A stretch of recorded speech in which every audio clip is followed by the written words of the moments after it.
Good morning and afternoon and good evening, people. This is Carrie Getz. Welcome to another edition of this podcast series, Careers for Women, Trades, and Vets and Tech and Data Centers. Today, we are joined by an industry friend of mine, Mr. Alvarez. Why don't you introduce yourself to everybody and tell folks where you are, and then we'll get started. Good morning. Good to see you, and obviously a longtime friend and somebody that mentor, somebody that I thought, wow, that's one of the smartest people I know when I first met you. But I am Joseph Alvarez. I've been in the industry since 1996, and I am currently at GBA Builders in the Mission Critical group, and love to talk to you. So tell us real quick what GBA does, just so people that are listening in can kind of get an idea if they want to listen to the rest of this podcast or not. Yeah, so GBA is a 55-year engineering firm that's kind of started off as a transportation and civil engineering group, added disciplines along the line, and now the Builders Group, which I worked for or my paycheck comes from, is a 20-year company, mainly started off in life sciences, but now that I'm here for 6+ years, we have a mission critical construction group. The A&E side had mission critical underneath them, mainly telecom, but now we've expanded out, and obviously, you and I both love mission critical, and it's exploded during this last 5 years. So GBA thinks I'm some kind of marketing guy or BD guy, but really just right place, right time. So great industry.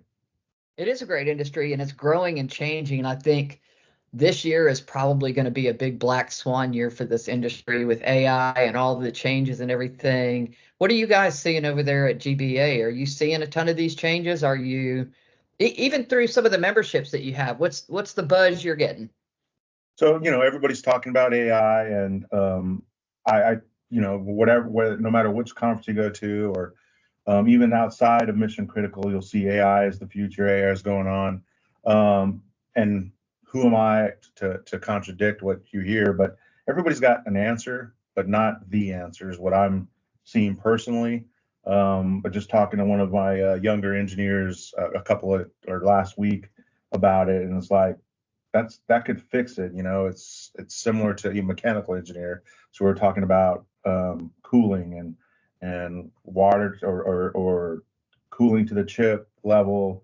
Immersive cooling, all these different technologies. I'm like, those are all things similar to AI, and those are, pertinent to the AI future, but they're not one answer for everything. And for me, I grew up, this thing called www dot whatever, and what's it going to be? And obviously, it where it is today is not what I perceived it to be back in the day. But similar things here. We see it in all the conferences, even in some of the life sciences conferences.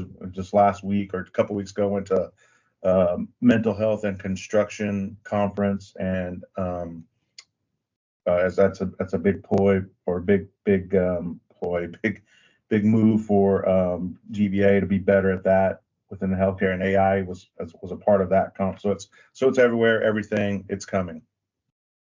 Yeah, I think AI and healthcare, that's probably one of the areas where I think it stands really just to shine. Taking people's strange, weird symptoms and putting something on it that a diagnostician can use. But certainly, there's AI around us all day, every day. It's in how we control our buildings. It's in, our environmentals and in a lot of different spaces. So I think it just about, depends on whether it's going to be generative or not generative, but certainly AI is here for a while. And certainly, I think is going to lead to some new industries, like one of critical thinking, maybe. Yeah, very true. Which is something I think we lack a little bit in this spoon-fed world. It's easy to spoon-feed yourself the information you want, and critical thinking goes out the window. But so let's talk a little bit about. I know you did some work. You started a WIMCO chapter up there in Kansas City, and it's funny because when we have events at WIMCO and even some of the other women's conferences, men seem to think that they don't have a place, but they absolutely do. Just because it's got a female focus we could be nothing without our male supporters. So what prompted you to start that WIMCO chapter up there? So really, we had some initiatives within the Midwest chapter, the 7x24, had been hearing about WIMCO at the national level. And so we just put it on a list. And one of our lists, was to say, hey, how do we support the industry better? Where are we not getting, workers in the end? And as you're, big advocate, women, veterans, and all those kind of things. WIMCO was one of the obvious check marks. It was a simple thing at that point, other than it was on a list, and I really didn't know how to get it started. So I think when we first started, we had like 7 real active members that were women within the 7x24 here in Kansas City, or the Midwest chapter. And so I start like, hey, do you want to be a part of this? This is what it is. Yep. And then it would go another 6 months, and then, hey, we really want to do this. I think it's important. Oh yeah, we do too. And then we went another 6 months. So it was on a list for probably 2.5 years, and just didn't get any traction until, one day it's like, well, okay, I'll be the advocate. Got Lana, who helped start it, She's and awesome. that was my first female, champion of it. And really the first ones, it's like a lot of things. You take the small wins, very small. We had a meeting, and it was 7 women and 10 men. And then the next one, we had one, and hey, we need to add wine to this. Okay. So then we got more women that weren't in the industry. Anybody I could think of, I started buying. And then once it got traction, it's a great organization. They handle most of our philanthropic efforts within the 7x24 here in Kansas City, and are way better planners of those kind of things compared to anything I'm involved in. And now it's its own entity, minus the tie to the 7x24 exchange, but great organization, a lot of great women running it now, and it's a good representation for the talent that we have here in the Midwest, men or female, but obviously WIMCO being all women now. Sure. Well, and there's some great industry organizations, and I think that the regional organizations, to me, are the most critical, because so many companies don't allow people to travel anymore. They kind of cut out the trade shows, but there's such amazing information that you get from that, and great networking. I mean, anybody in this industry will tell you we are nothing without our networks, right? That's how we function, because we're all so closely tied to other, pieces and parts of the ecosystem, if you will. So let's chat a little bit about kind of some of the differences you guys are making at a local level, and how we can engage at a local level to continue those efforts. Yes. So one of the things that I think, being from Kansas City, we were, like I said, I got it here in '96 and really started making binders for the director of the 7x24 when I was on night shift, even before I met you. But and one of the challenges we have with Kansas City is, or at least at the time, is it's heavily enterprise data centers. And not that enterprise data centers are dying. In fact, I think, we just got to retool. They're coming them. back, right? Yeah. They're coming we'll back. talk Right? about that in a They got minute to too. figure out how to use those KWs and put them in AI. But all that being said, I think the challenge that we've had and that we continue to do is to spread the word on the industry. There's a lot of things that are being retaught, stuff that I'm like, well, we've kind of been through this. We've kind of been through supply chain issues, and then COVID hits, and we're back in supply chain, and we've been through operations, and now we're back into this newer generation of like, operational excellence. What does that mean? What does that mean to you? How do you do it? Having a big conversation with some of our young leaders about redundancy and why it's important, and why it was important in enterprise versus why it's different in hyperscale design and operations and things. So that's a long answer to tell you. I think it's educating, right? And continue spreading the network, spreading the arena that we're in, and that you and I are so passionate about, and others are so passionate about hey, this is my career, this is my pride in my craft, and our craft is a evolving thing. It's a steady operation of change. So That's continues to right. change, continues to go, and you can't make big moves, because you have a data center somewhere behind you operating. So anyway, I think I answered your question.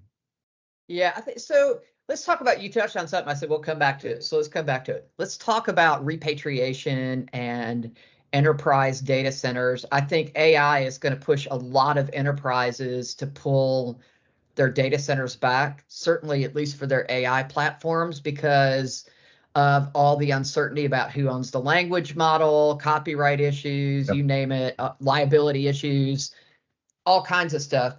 Are you guys seeing a lot of that movement from enterprise data centers that are looking to repurpose old space or build new space that'll accommodate those things? So we are starting to hear that sniff, right?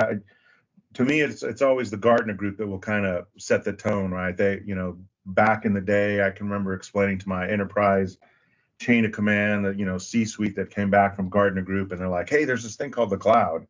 You had to explain the cloud and what it is, and then the CIO at the next company, and so we're going to the cloud, whatever that is. And I think that's probably happening now. I mean, I haven't been reading up on with the Gartner Group stuff, but I imagine somebody like that is saying, repurpose your data center. There's stranded power out there. With power being so difficult to get, you can take what used to be a big 10, 12, 20 megawatt enterprise data center and now make it specific to an AI.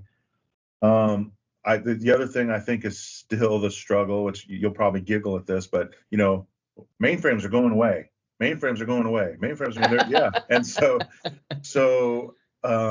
how is that enterprise play on mainframe and AI, which are, I think, similar computing power, and I'm going to use the wrong terminology there, but similar in that play of, heavyweight, heavy computing, heavy ties to it all. So it should be something halfway easy, air quotes, easy to make it AI purpose used, right? But so the quick answer is yes, we are seeing that. Yes, that is the term. Yes, we think that's a part of our business strategy to stay within the enterprise as a market, that whatever those enterprise AI end up being, and it's on its way.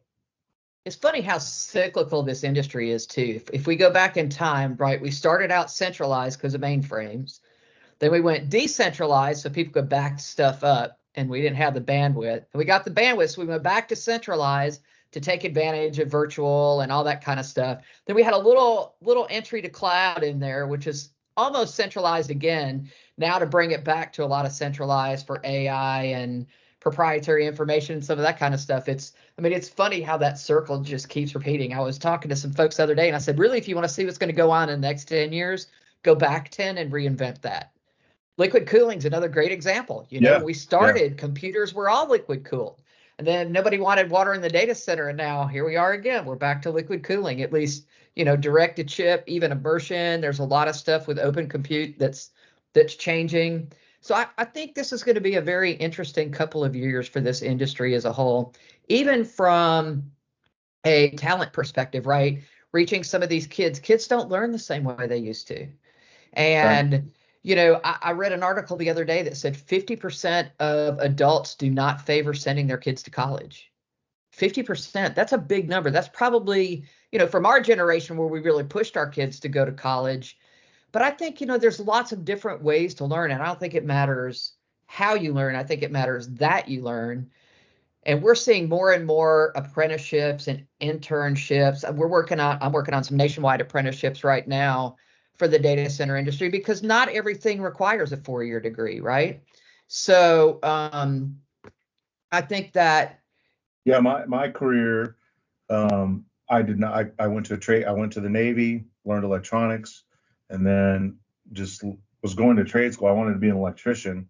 And another funny story about how I didn't get into the union and stuff, but time for another day. And went to the trade route, and now I'm huge advocate for that. But lucked into data center, didn't just thought, oh, I'm going to be in an air conditioned space while I'm learning my trade because I want to be an electrician. And I went to my first data center, and they're telling me about KWs and redundancy levels and this many generators and blah blah blah. And I'm looking at the conduit going, wow, somebody laid this pipe so beautifully. I mean, just no concept of It's what a data artistry, center right? was.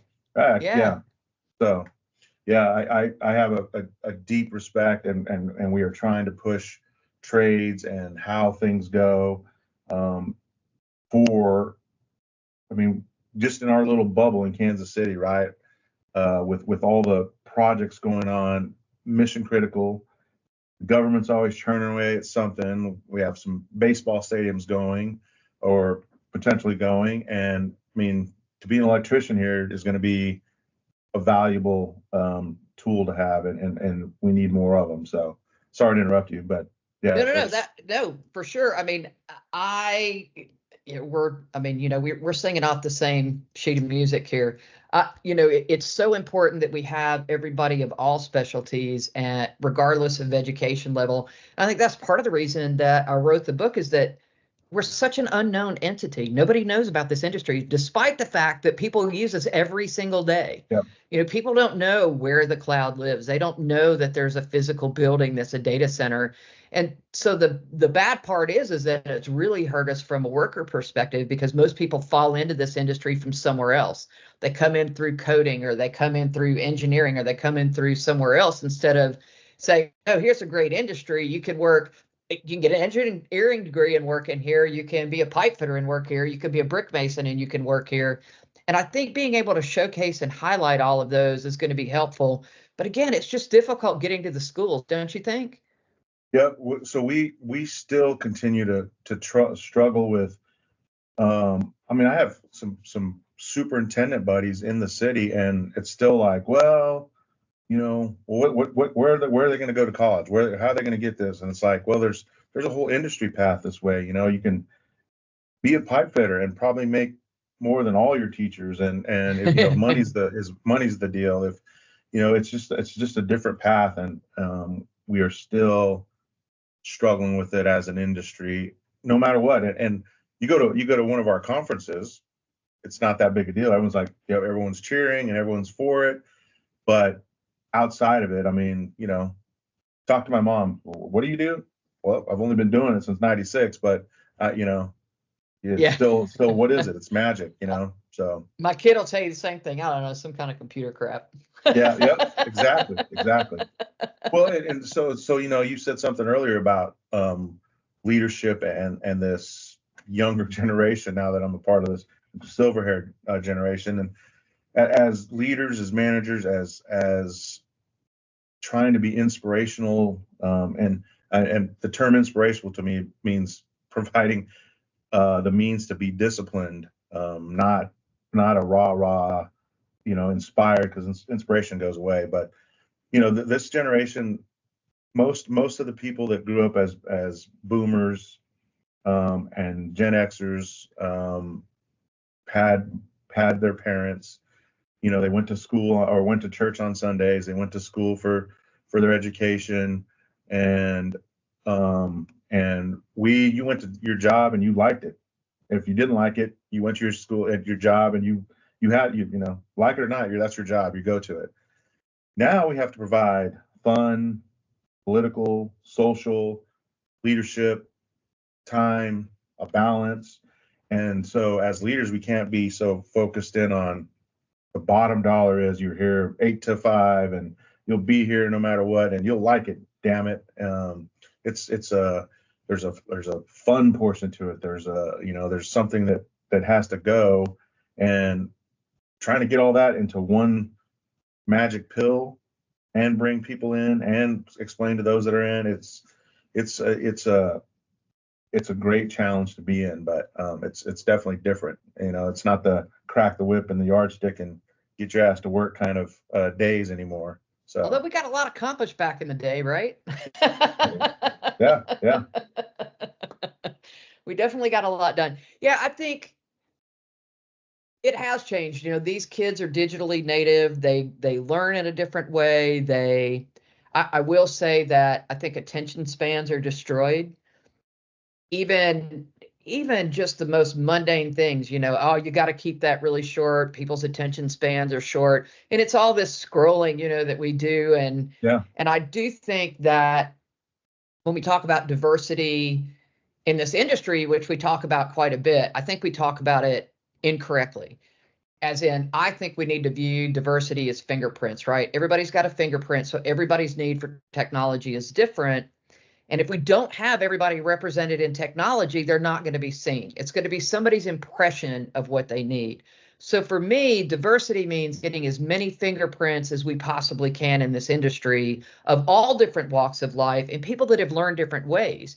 Because we send everybody to college and say, here's how you solve a problem, we're really hurting ourselves. We should be saying, here's a problem, how would you solve it? And challenging them. And I think you get better outcomes that way. Yeah, that the old adage, well, that guy's coming out of left field. We need that. We need somebody out, all rowing together in the end is important, but it's good to have some different paces in there and some different ideas and different ways. So I love that. I love that fingerprint analogy. Yeah, the guy that can take anything apart and put it back together. We all know that guy or that person, girl, whoever it is, right? Mm-hmm. Those are the people that you need that don't have the training because they can just reach and get it and sort things out. And that if you put it with somebody maybe that's engineering, then we get new solutions in different ways. And I think that's when innovation really happens. Yeah, yeah. So, over the years, I've obviously interviewed and hired and let go a lot of different people, and always trying to figure out, because you don't put it on your resume, curiosity, right? And curiosity is so important to this industry, probably to all industries, but it's the only one I can really speak towards. You have an operations person that is curious about what is that, and where do I go find the information? That might not even belong there. yeah. Why is that light blinking? What's that beeping noise? What is that? What is that little tube sticking out over there? What is, what's a differential pressure? What does that mean? All those curiosity things that, those you can't put that on your resume, but how do you ask for it? How do you get it? And you said it, I can remember hiring a gentleman, and he's like, I took apart this, this air conditioner and put it back together. And I thought, at 17, you took an air conditioner apart? I go, yeah, let's get you on board. Let's figure that out, right? Right? Yeah. Yep. Well, you can train for skills. That's really what you want is somebody that's hungry to learn, cares to learn, those kind of things. So how are you guys, how is Kansas faring with apprenticeships and internships? Have you seen some programs? Have you seen some movement in those areas? So the bigger construction firms are really have some bigger or better programs, or I shouldn't say better. They just have programs that are intertwining with the trades. Yeah. The trades obviously have their apprenticeship programs. The pipe fitters and the electrical unions do. Trade schools, we're running low on trade schools in the Midwest. There's not, DeVry or those type of trade schools here in the Midwest area. They all kind of went belly up. When I went to ITT, they got sued or whatever happened. So I think as an overall, we're struggling. We have to rely on the trades, which is fine. Other than, there's only so many classes that they put out, and it's not gonna. It's in a losing battle right now. It's the Titanic going down with not enough pumps, with holes in there. So that's one guy's opinion, but definitely not enough activity in that space.